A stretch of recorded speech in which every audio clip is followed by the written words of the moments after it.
최근 영국, 스페인, 포르투갈 등 여러 국가에서 원숭이 두창 바이러스 감염 사례가 발생했다는 소식이 전해지고 있습니다.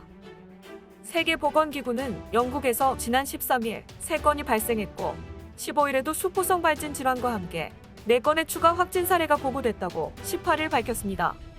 감염원은 아직 확인되지 않았지만 이번 감염은 영국 현지에서 발생했으며 현 단계에서 전염의 범위가 불분명해 추가 사례가 나타날 가능성이 높다고 설명했습니다.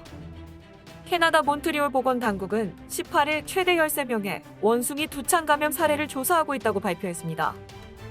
미국 매사추세츠 공중보건부도 같은 날 최근 캐나다를 여행한 남성에게서 원숭이 두창 감염 사례를 확인했다고 밝혔습니다. 매사추세츠 공중보건부는 이 바이러스는 드물지만 심각해질 가능성이 있다고 말했는데 일반적으로 독감과 유사한 증상과 림프절 종창으로 시작해 얼굴과 온몸에 발진을 일으킨다고 했습니다. 이 감염병은 1958년 연구를 위해 사육하던 원숭이군집에서 두 차례의 천연두 수도와 유사한 질병이 발생했을 때 처음 발견돼 원숭이 두창이라는 이름이 붙여졌습니다. 이 질병 바이러스는 감염되면 몸 전체에 액체로 가득 찬 물집이 생겨 환자를 끔찍하게 만드는 천연두와 유사한 바이러스입니다. 과거 20세기에 창궐해 3억에서 5억 인구를 사망케 한 천연두의 사망률은 30%에 달했습니다. 원숭이 두창의 인간 감염 사례는 1970년 아프리카 콩고에서 천연두 퇴치 노력이 강화되던 시기에 나타났는데 그 이후로 카메룬 중앙아프리카 공화국, 코트디부아르 콩고, 가봉, 나이지리아와 같은 중앙과 서부 아프리카 국가에서 나타났습니다.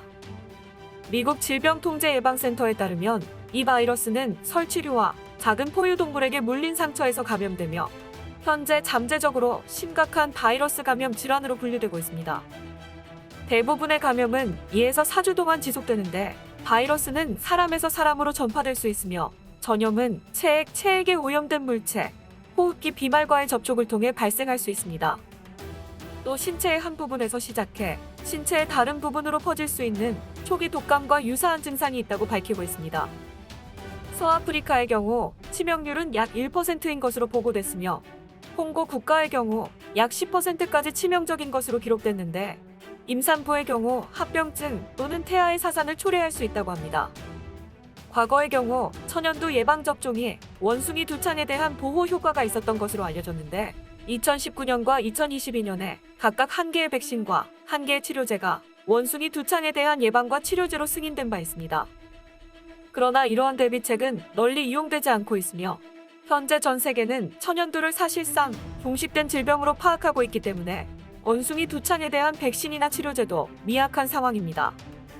한편으로 이번 원숭이 두창이 확산되자 일각에선 빌 게이츠가 지난 2월 18일 독일 미네남보회의에서 코로나 이후 인류는 또 다른 팬데믹을 겪게 될 것이라면서 다음 팬데믹은 코로나와 다른 병원체에서 발생할 가능성이 높다며 경고성 발언을 한 사실을 거론하고 있는데 빌 게이츠가 작년 11월 3일 영국 외무부 장관을 지낸 제레미 헌터 의원과의 인터뷰에서 각국 정부는 미래에 다가올 팬데믹과 천연두 테러를 준비해야 한다고 발언을 한 것에 대해 이번에 발생한 천연두와 유사한 원숭이 두창 바이러스가 빌 게이츠가 경고한 다음 병원체와 연관이 있는 것이 아닌가 하는 불안한 의혹도 제기되는 상황입니다.